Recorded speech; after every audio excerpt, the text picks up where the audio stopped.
All right, so welcome everyone. My name's Jennifer Britton. It's good to be with you. This is one of our spring 2025 Connection Hot Topic calls. So I'm the CEO and founder of a company called Potentials Realized. I can't believe it, but next week will mark 21 years of doing this, of being an advocate and pioneer in the space of expanding the coaching conversation to many. And so we're doing this series on hot topics. We launched about 3 weeks ago to spotlight 5 topic areas. And today is call two of the series, really getting us to think about connection.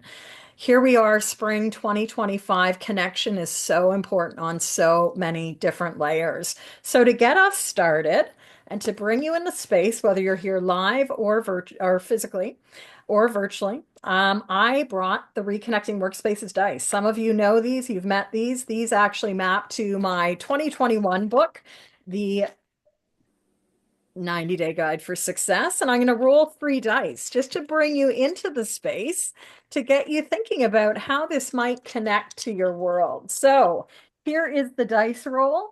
We have got, interestingly, routines. This icon represents routines. So think about how that might relate to your work right now, maybe your day. Another one that came up yesterday is presentations. So, how are presentations showing up in your world right now? And then the third one that came out just in this moment is high leverage activities. High leverage activities. So, what I love seeing, and I see this all the time when I roll the dice, is So, I'm going to give you a minute to just make up your own story about what's the importance of these 3 words or three entities this week: routines, presentations, and high leverage activities. So routines, presentations, high leverage activities. Give us a moment and then I'll invite if you'd like to share something verbally or share it in chat by all means. But take a moment to just bring yourself into the room and think about these 3 words.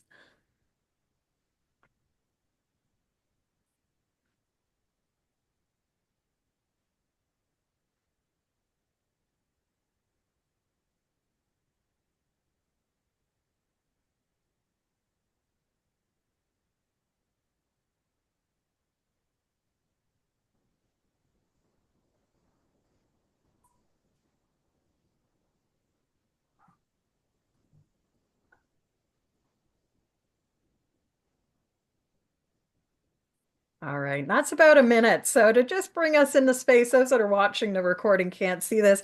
We've got people coming like Shannon, who came for connection. Sina has an interest in group coaching. Cedric, continued interest in growing, focus on group and team coaching and programming beyond size group work. Absolutely. And for Steph, she needs more routine these days. So I'm curious, our topic today is connection. And an exercise like this can really take us tangentially into some very creative spaces. So I know when I've seen now twice this week show up with routines, that to me is a signal like, what are the routines that I'm really leaning into right now? And how is that supporting not only me, but the work that I do, including calls like this? And I think, routine is so important in my world right now. It's certainly in a larger ecosystem, so much disruption, so much change. But I know that if I keep my regular routines, which are waking up early, continuing to host a writing sprint from 6 to 7 a.m.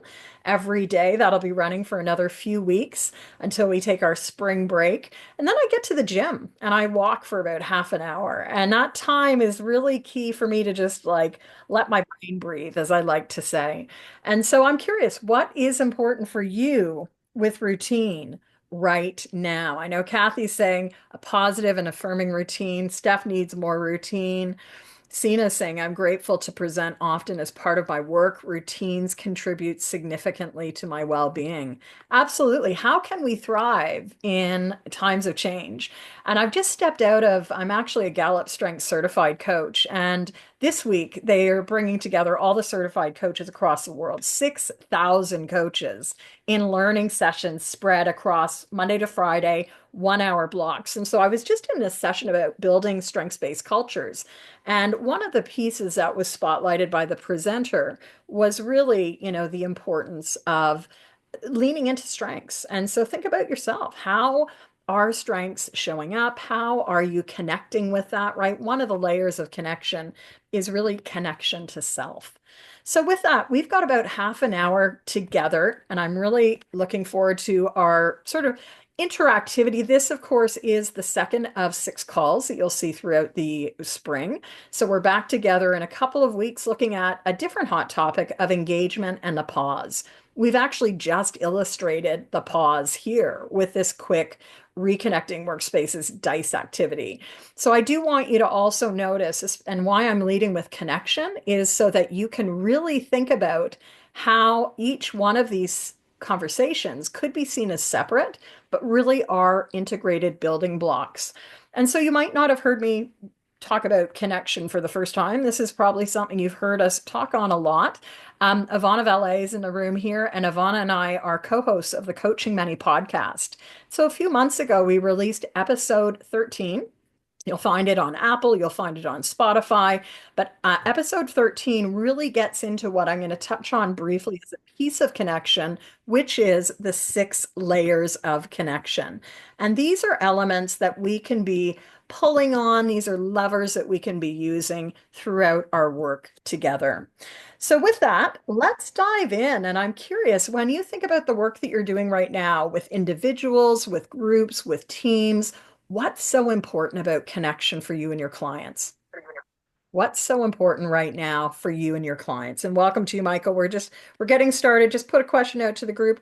What is important for you and your clients right now around connection? That's why we said it's a hot topic. What are you seeing? What are you noticing? And so I'm going to go to our conversations here in the chat. So Sina saying we have an isolation epidemic. Absolutely. Different countries are approaching it in different ways as well. Kathy noticing or saying how to keep it where there is constant disruption. Yeah, how to keep connected when there is constant disruption. Shannon's got a comment here, and it might be from also the earlier exercise, maintaining healthy routines and creating new routines with a new assistant instead of doing it all myself. Yeah, so connecting with team, right? A lot of what we do is connection with team and building teams, even if they're small teams, even if we're a solopreneur, how do we get support? Shannon continues, clients feeling the lack of connection when facing changes to the workforce. Absolutely. So I want to make this a very practical call. We're going to talk about different ways to connect. And in fact, the dice we just played with are part of the Conversation Sparker Experiential Roadshow. I've been playing with these. These, as I said, come from the 90 icons of the 90-day guide for success, which has been out since fall of 2021. And so these dice wound up being prototyped very shortly after the book was released. And they've gone into organizations of all kinds. They've gone on the screen like we've engaged with, but they've also gone into organizations. And that's leading to the Conversation Sparker Experiential Roadshow, which is really geared not only for us to play with as practitioners, but also for teams to engage with. And so if you are on social media, I hope that you'll connect on Instagram at Coaching Biz Builder, or even at in Instagram 90-day guide for success, because I often will show a weekly dice roll, which again can be very interesting. What I want to spotlight today is this notion of the whole framework of the Conversation Sparker, which is really creating these moments for people to pause so they can catch their breath in a moment of time where so much is coming at us, whether it's the impact of AI, whether it's the economic situation, whether it's geopolitical issues. How are we helping people pause to connect? Connect with self, connect with others, and focus on what's important to them. Our work as coaches, and I think most of you here on the line today are coaches, our work is really about how do we help create a new tomorrow? How do we help people create the next steps in their work? So really in any of our Conversation Sparker work, it's about developing new strategies and solutions to help people move from A to B. And then hopefully, whether it's us, whether it's the people around them, activate those new possibilities for more action with clarity and purpose. So, here are the six layers of connection. I sort of talked about them a few times, and maybe you've seen them, maybe you haven't, but these are really, again, six different layers that we can be bringing into any conversation. You'll see how we've done that in the first 10 minutes of today's call. Today's call is all about connection and belonging. And just think of the different ways that you have connected in already with self, with the topic, with an exercise to bring you also in connection with others. Now, if we had longer, I might have actually gotten you to use annotate and annotate on the screen so that we could see connectivity. And actually, I think what I'll do right now as I'm saying this is I'm going to get you to actually go to annotate. You're going to find annotate at the top of your screen. So where it says you're viewing Jennifer Britton's screen, click your mouse to the right, typically, and hover over that. You're going to see an annotate or a show options. As you get into show options, I want you to then click annotate. You'll see the bar typically now come up on your left-hand side of the screen, depending on your device. And I want you to grab the stamp because I want you to stamp for us which of these six layers, which I'm going to walk through in a minute, are the most important for you to be thinking about and maybe activating in your conversations with clients right now. So we've got the topic, today's topic, connection, belonging. We've got connection with self. That was our exercise with the dice. We've also got an opportunity to connect with others. We haven't done that yet. We've really been looking in our own silos. We also have an opportunity to look outside our window and what is happening for you right now. I started to activate that with the question of what are you and your clients working around? And notice there's some variance in that in our responses. We also want to use the connection tools on the platform. So annotate is a key tool. I'm still amazed in 2025 how few people are using all the bells and whistles that we have in Zoom or on Teams. And so think about what you're using, what you're not using if you're in this virtual space. And the final piece is how are you connecting in with content? So I'm turning it over to you. Here's the question. Which of these six layers of connection do you want to be doing more work around with your clients? With your conversations, what's most important? Grab the stamp, and you'll see the stamp. It may show up as a check mark. It may show up as some of the other icons, like we've got a couple of hearts around context. It's interesting. One around content. Got Shannon coming in with others, Kathy going with topic. Kathy, may I call on you and get you to give your voice to the situation if your feed is good today?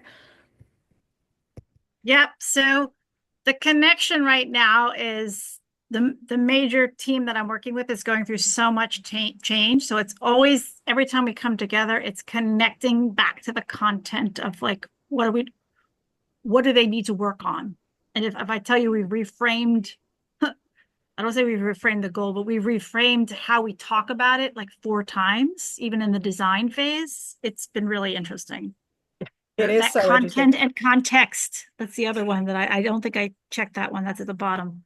Yeah, But I yeah, saw how to your keep name there. And again, like with context so rapidly changing, what are we doing to help people anchor? I'm also hearing what you're doing, Kathy, with that revisiting your contract or your co-creation of agreements is like, what is shifting? What is changing? And what remains the same, regardless of the change in the context?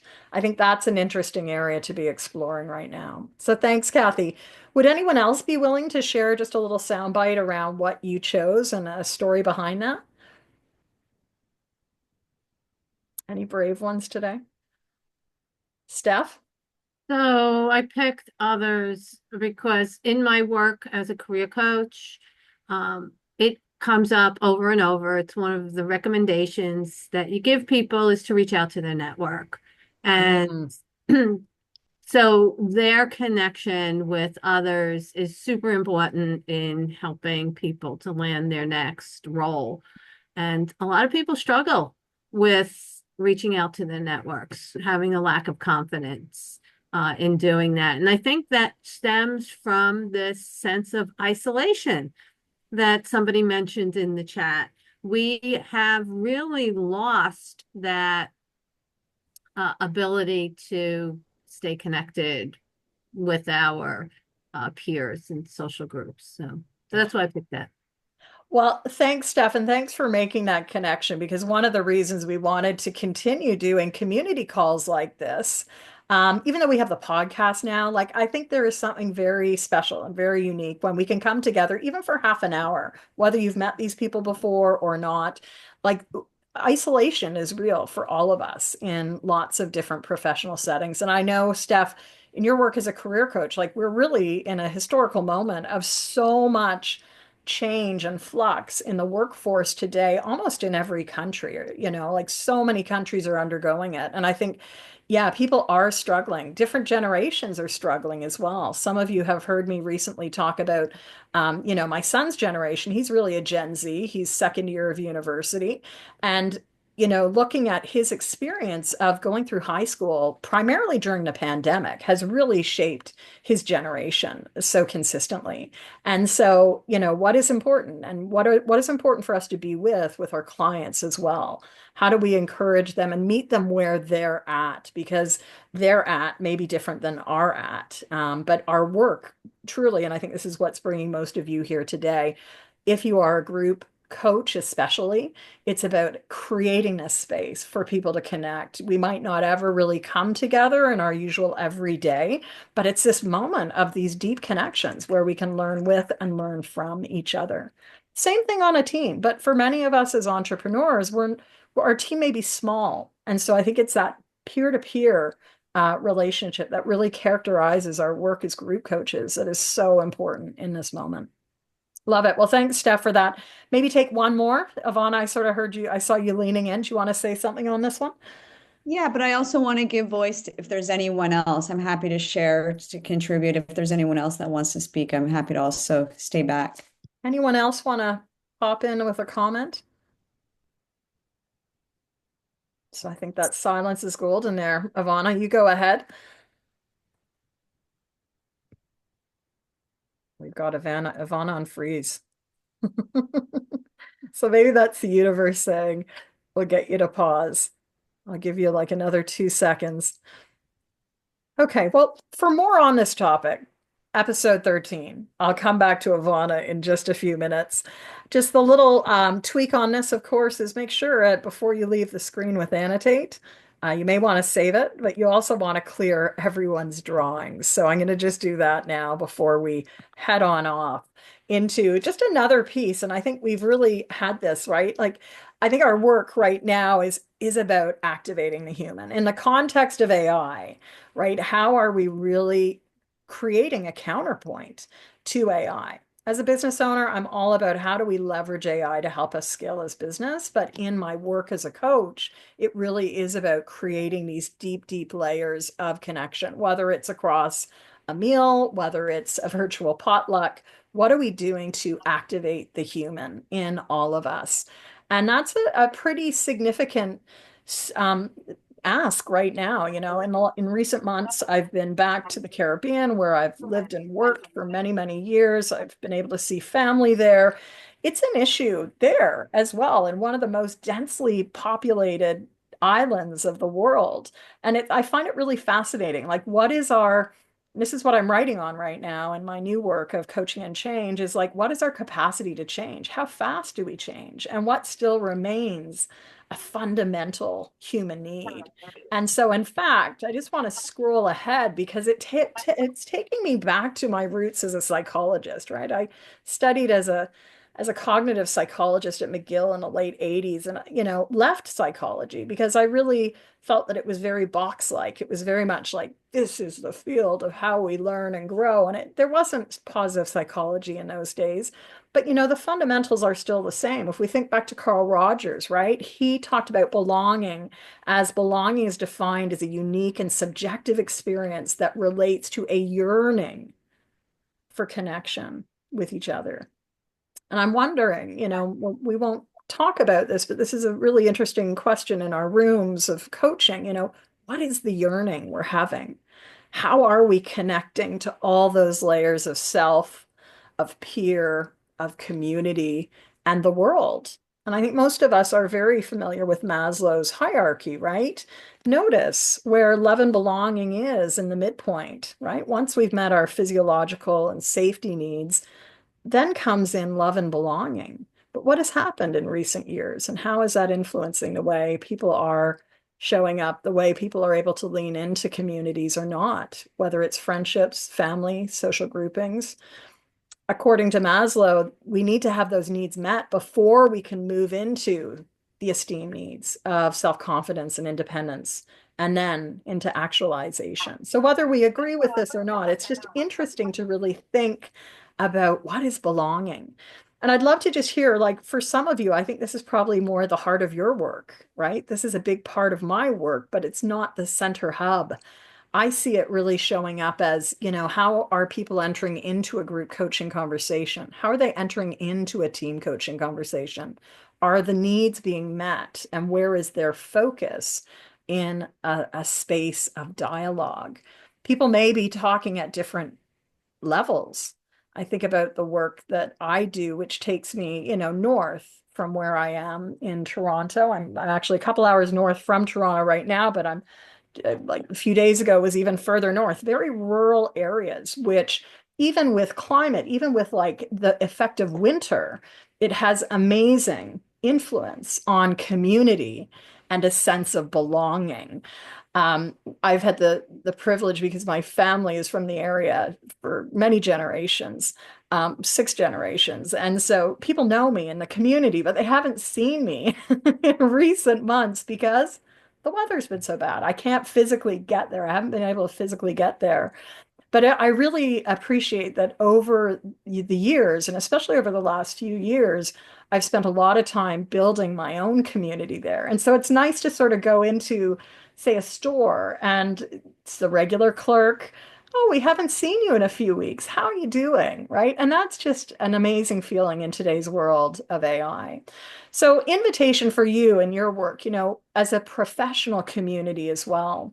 What are you doing to build your your neighborhoods? And I say neighborhoods plural. How are you doing that? And I hope that you'll join us again for some of these hot topic calls because, we do have people who are here, regularly.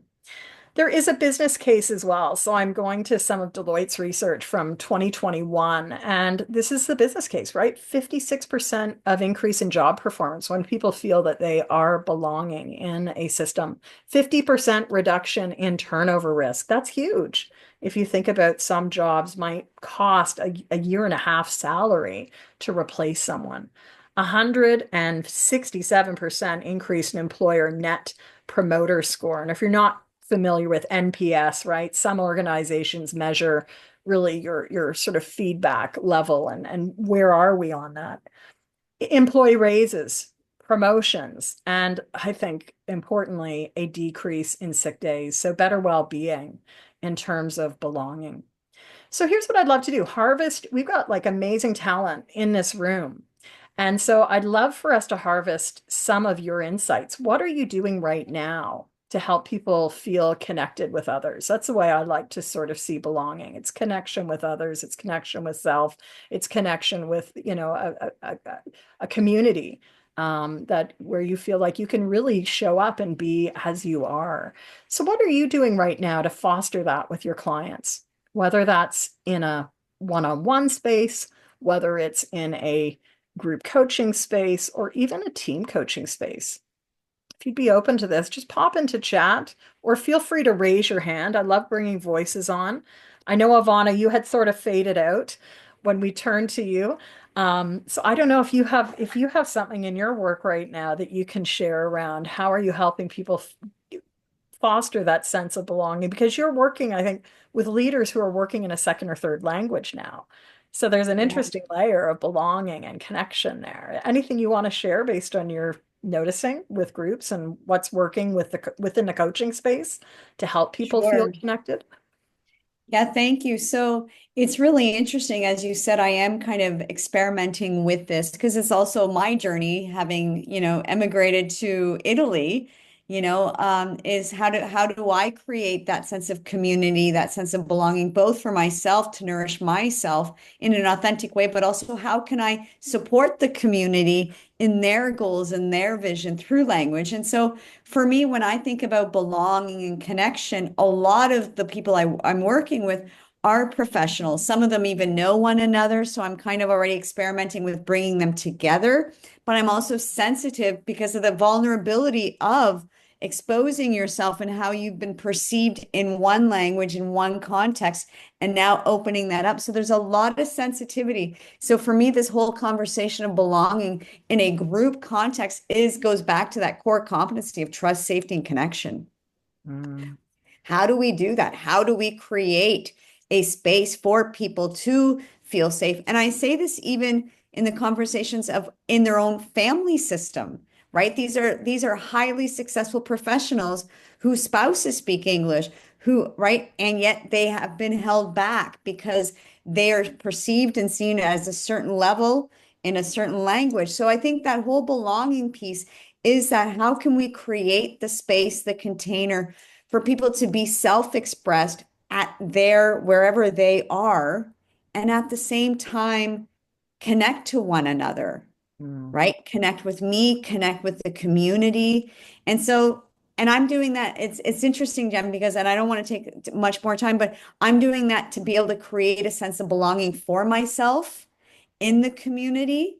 So I have a community here while at the same time creating that cycle of reciprocity of I'm receiving from them as much as I'm giving to them and to the community. And so that's the invitation, that's the inquiry, whether you're doing it at your kitchen table or in your workplace or however you choose to do it. How can you create that win-win-win for everyone? I love that. And I'm going to just actually stop my share because so that we can also see each other. But I think that's really important is, yeah, where are we meeting people? And also, how are we creating the win-win-win? I know some of you, and Michael, if I can go to you, you started a Grateful Gatherings group separate from your coaching. What you want to share a little bit about that, whether what created it or what you're enjoying about it? Because I think there is a reciprocity piece, like it feeds us, keeps us going. Yeah, there's a wonderful program called Grateful Living. It's out of here in Massachusetts. And they have a program called Grateful Gatherings. And it's a monthly, they provide the curriculum, but it's formulated around kind of group coaching dynamics. But it's grounded on, gratitude. We know that's probably one of the most powerful, So you can go on Grateful Living. So they do a short training, but and then you form your own and it's free. So as my friend, as she was saying earlier, it's a win-win. It's a win for the participants. It's a win for me. So everybody's walks away. Love I'll that. share it in the link. Thanks, Michael. I appreciate that. And Steph, you've put something in here. Do you want to pop in, give voice to what you've just put in chat? Sure. So, with my career coaching through LHH, we can hold group coaching sessions with our roster, inviting everybody to attend the group session. I had tried it in December, but was unsuccessful getting people to attend, but it was the timing.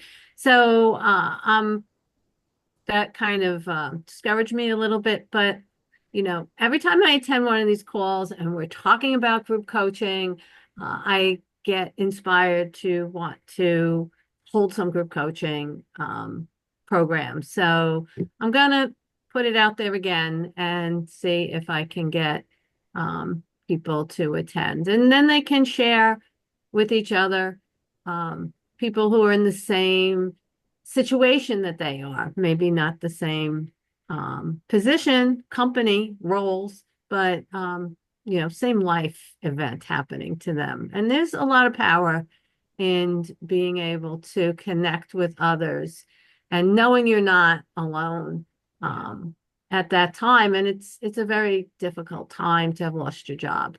So they equate it actually to grieving a spouse, especially after you've been with a company for a really long time, which I know is getting fewer and fewer, but I do have, unfortunately a lot of people who were lifers with these different organizations who have been kicked to the curb. So very, anyway, I think they would benefit. So inspired. So I'm gonna do that for April. Keep putting it out there, right? And that's the thing. I think as coaches, our skills can go so many ways, and often groups show up when we need them to, and we learn and learn with the people that we support. But what I'm really taking from our call today is just, there's opportunities everywhere, and it's our skills and ability to create those safe spaces for people to connect deeper than just the, hey, how's it going? I think there's just so many opportunities. So we're coming towards the end of our call. Just curious before we wrap up, any reflections that people want to share? I hear, Steph, you're inspired. I've been inspired by hearing the different stories. Anything else that people want to say before we go to wrap up? And if you're available in 2 weeks, we'll be back again to look at our next hot topic. But what are you taking from today's call? Either pop it in chat, or if you're feeling open to it, give us a bit of a voice. What is your take forward? Steph, I'm grateful for this community. Love hearing that, Steph. And you've been with us for a long time as an alumni. And I think it's just nice to know, again, in the uncertain world that we live in, that we're here. We're here Tuesdays, every other Tuesday-ish. But, I don't see us stopping this. And I think it's just important to come together to learn with each other. Any other takeaways from people? We've got Susan saying, good to hear everyone's perspective, what they're seeing. Thanks, Susan. Good to see you as well. Ivana's put up the April 8th hot topic, which is engagement and pause. We'll talk a little bit more about pause. We'll use more of the tools, whether it's the dice that come back or maybe it's the charms. For Sina, the importance of human dimension of connection. Excellent, Sina. And any resources you want to recommend? I sense that this is an area you do work in. Anything we should know about you and your work? You can either pop that in chat or you can say something. Often bring in, so I support clinician workforce well-being, and so I often bring in the Surgeon General's resources and report around the dimensions that support workforce well-being, and social connection is clearly one. And it's across really beyond even health professions. So the survey data and focused qualitative, quantitative data was across fields, settings, and disciplines. Nice. So there's Thank some you. strategies if people are interested in looking at that. Wonderful. Thanks, Sina. We've also got Michael. We all have skills and ability to support others and in turn grow ourselves in different ways. Yeah. And from Cedric, a very good midday spark. Well, that's what we love to do. It's about conversation sparkers. So thanks for being part of our day today, and hope to see you in a few weeks or sometime later this spring. I'll be posting this on our Effective Group Coach YouTube channel. So feel free. There's 450 videos there from the last 20 years. You can dig on in. All right, everyone. Thanks for making time today. Be well. Take care. Thank Bye. you, Jen. See ya.